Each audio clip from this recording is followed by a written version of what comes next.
Hello students. नमस्ते, आप सबको मेरे यूट्यूब चैनल पे स्वागत है।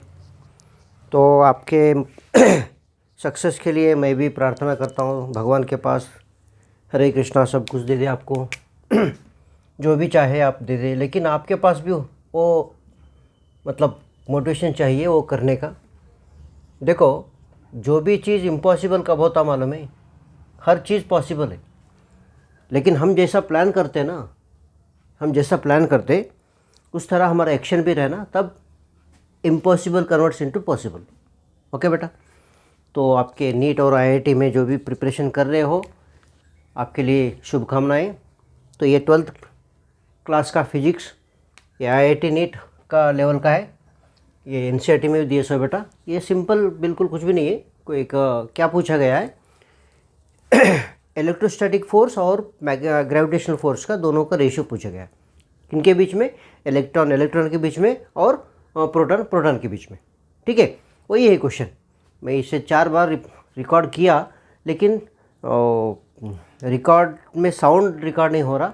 वही मेरे को कुछ दिक्कत आ रहा है, इसलिए रिपीटेडली और एक बार कर रहा हूँ। देखिए, चलो मैं क्वेश्चन पढ़ता हूँ। Calculate the ratio of the electrostatic to gravitational interaction force between the two electrons between two protons at what value of the specific charge। मतलब specific charge का मतलब क्या है? और ratio of charge to mass, okay, of a particle would be the force become equal, okay, in their absolute values in the case of interaction of identical particles। identical का मतलब क्या? same particles। ठीक है, identical का मतलब क्या? same particles। ठीक है, चलो तो यहाँ पे तो जैसा कि आपको अगर ये थ्योरी में पूछा गया तो स्टेप वाइज फॉलो करना पड़ता, स्टेप है। लेकिन सीईटी के लिए पूछे दो वैल्यू याद रखना है, बस उतना ही। ठीक है, 2 वैल्यू याद रखना है बेटा। ठीक है, चलो तो ये क्या होता है? ये सॉल्यूशन गिवन लिख लो बेटा। गिवन पता है ना आपको? Mass of electron, okay, mass of electron, okay, M E equal to कितना है? 9.1 इंटू 10⁻⁻9 -31 kg। ठीक है, और मास ऑफ प्रोटॉन कितना है बेटा? मास ऑफ प्रोटॉन कितना है? वो एम पी ले लो। ठीक है, तो ये 1.6 इंटू 10⁻27 kg। ठीक है, और चार्जेस तो आपको पता है दोनों के ऊपर सेम रहता है, दोनों के ऊपर सेम रहता है।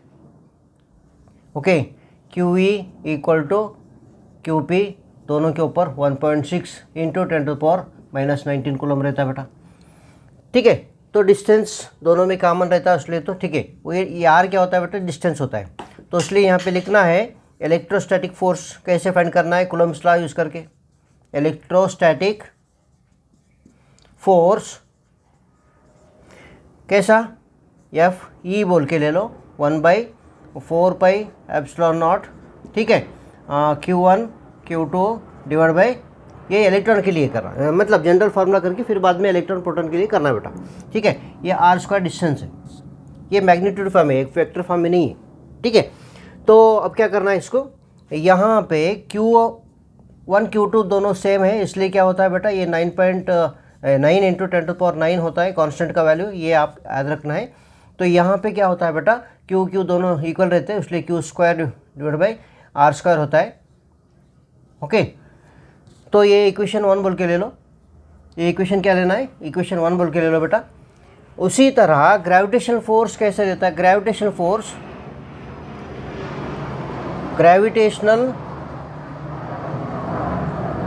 Force okay, F G equal to, ये क्या है? कैपिटल जी और m1 m2।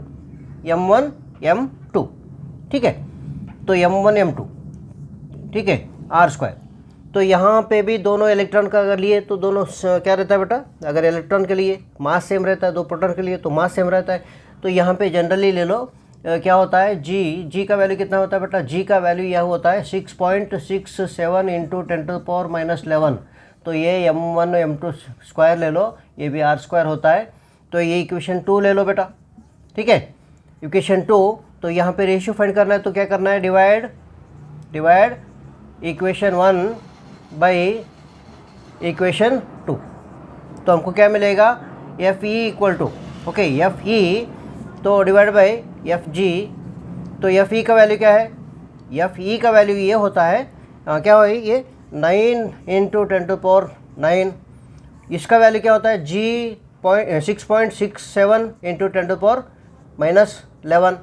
तो यहाँ पे क्या होता है, आर कैंसिल होकर क्या होता है, यहाँ पे क्यू डिवाइड बाई एम होता है। तो यहाँ स्क्वायर ले लो, तो ये हो गया जनरल फार्मूला।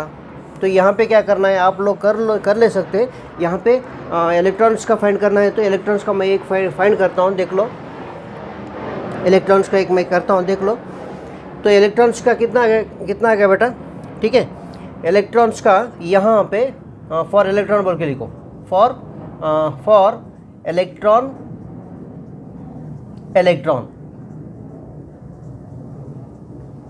क्या होता है, F E divide by F G.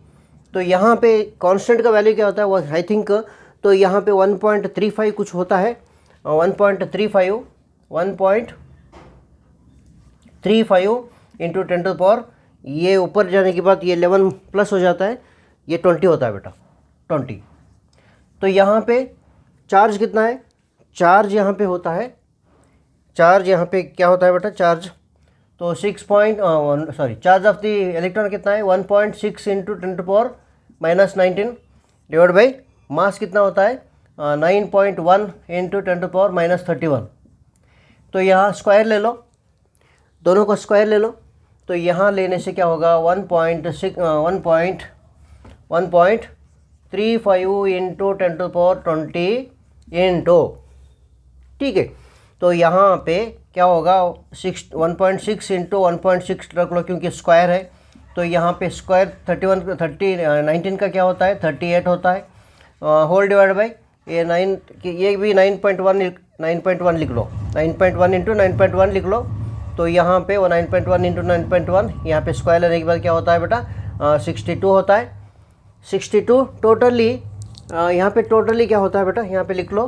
तो 1.35 इंटू, तो 1.6 इंटू 1.6 डिवाइड बाई 9.1 इंटू 9.1, ठीक है, 9.1 होता है। तो यहाँ पे 10⁻, कॉमनली लिख लो, क्या हो, इंडेक्स लॉ अप्लाई करके, इंडेक्स लॉ अप्लाई करो। 10⁻ यहाँ पे 20 है, तो ये माइनस है, तो -30 क्या होता है, -38 होता है बेटा, -38 होता है। और यहाँ पे ये ऊपर जाने के बाद प्लस होता है, तो ये +62 होता है। तो यहाँ पे अप्रोक्सीमेटली सिंप्लीफाई करने के बाद क्या होता है बेटा, ये आई थिंक, तो सिंप्लीफाई करने के बाद 0.45 कुछ ऐसा होता है बेटा, 0.45 कुछ होता है। तो मैं यहाँ पे मैं करके देखता हूँ, यहाँ पे मैं करके देखता हूँ कैलकुलेटर से, ठीक है। कैलकुलेटर किधर है बेटा, आ जाओ, कहाँ पे है, नहीं है, चलो। तो यहाँ पे 4 पॉइंट कुछ ऐसे होता है बेटा, 4 पॉइंट जनरल में 4.2 कुछ ऐसे होता है।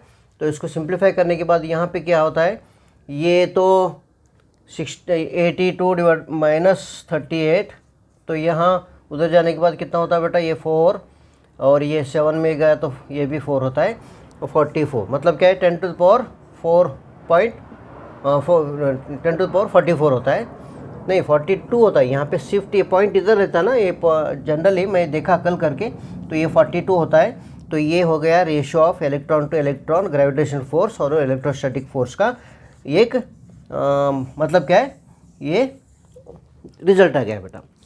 मतलब क्या है, 10⁻42 टाइम्स इसका ज़्यादा रहता है, 10⁻42 टाइम्स, ठीक है। ओके बेटा, थैंक यू।